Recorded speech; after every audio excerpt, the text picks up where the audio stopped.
ಹುಟ್ಟು ಉಚಿತ, ಸಾವು ಖಚಿತ. ಸುಮ್ಮನೆ ಏನೇನೋ ಮಾತಾಡ್ಬೇಡ. ನೀನ್ ಏನ್ ತಿಳ್ಕೊಂಡಿದ್ಯಾ? You may call me a crusader, ಮುಜಾಹಿದ್ದೀನ್ बुला लो, जो जिहाद के लिए कुछ भी कर सकता है.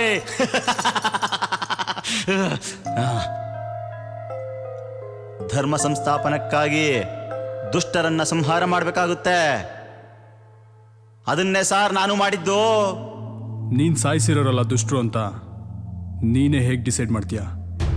ಕೋಮು ಗಲಭೆ ಮಾಡೋರು, ಜನರನ್ನ ಸಾಯಿಸೋರು ಒಳ್ಳೆಯವರಾ?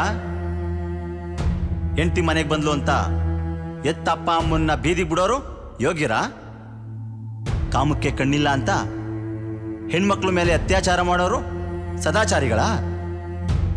ಬಡವ್ರಿಗೆ ಬೇನೆ ಕೊಟ್ಟು ಅಕ್ರಮವಾಗಿ ಕಾಸು ಮಾಡಿರೋರು ಒಳ್ಳೆಯವರಾ? ನಿಮ್ಮನ್ನೇ ಕೇಳ್ತಾ ಇರೋದು, ಹೇಳಿ ಸಾರ್.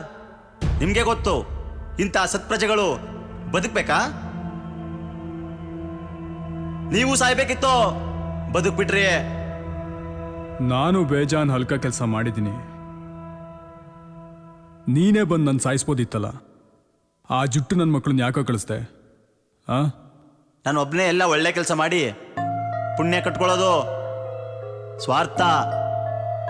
ಆ ಜುಟ್ಟುಗಳು ಜಡೆ ಹಾಕೊಂಡು ಮೋಕ್ಷ ಪಡೆಯಲಿ ಅಂತ ಹಾಗೆ ಮಾಡಿದೆ. ಆ ಹುಡುಗನ್ನ ನೋಡಿದ್ರೆ ನಿನಗೆ ಅಯ್ಯೋ ಅನ್ಸಲ್ವೇನೋ? ನಾನು ಅವ್ರಿಗೆ ಕೊಟ್ಟಿರೋ ಟಾರ್ಚರ್ನ ನೆನೆಸ್ಕೊಂಡ್ರೆ ನನಗೆ ಬೇಜಾರಾಗುತ್ತೆ. ಎಷ್ಟು ಜನ ಸಾಯಿಸಿ ಅವ್ರ ಕುಟುಂಬಕ್ಕೆ ದುಃಖ ಕೊಟ್ಟಿದ್ಯಾ? ಅವ್ರನ್ನ ನೋಡಿದ್ರೆ ಅಯ್ಯೋ ಪಾಪ ಅನ್ಸಲ್ವಾ? ಹೌದು ಪಾರ್ಥ, ಆತ್ಮಜ್ಞಾನವನ್ನು ಪಡೆದು ಅನುಭವಕ್ಕೆ ತಂದು ಕೊಡುವನೇ ನಿಜವಾದ ಪಂಡಿತರು. ಅವರು ಬದುಕಿರುವವರಿಗಾಗಲಿ ಸತ್ತವರಿಗಾಗಲಿ ಶೋಕಿಸುವುದಿಲ್ಲ. ನಾಳೆ ನಿನ್ನನ್ನು ಕೋರ್ಟಿಗೆ ಪ್ರೊಡ್ಯೂಸ್ ಮಾಡ್ತಾ ಇದ್ದೀವಿ.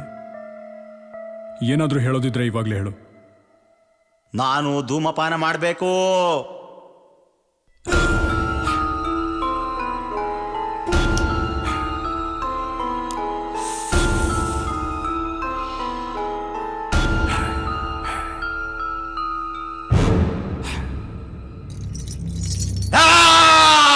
ಈಗ ಬಂದ ಸುದ್ದಿ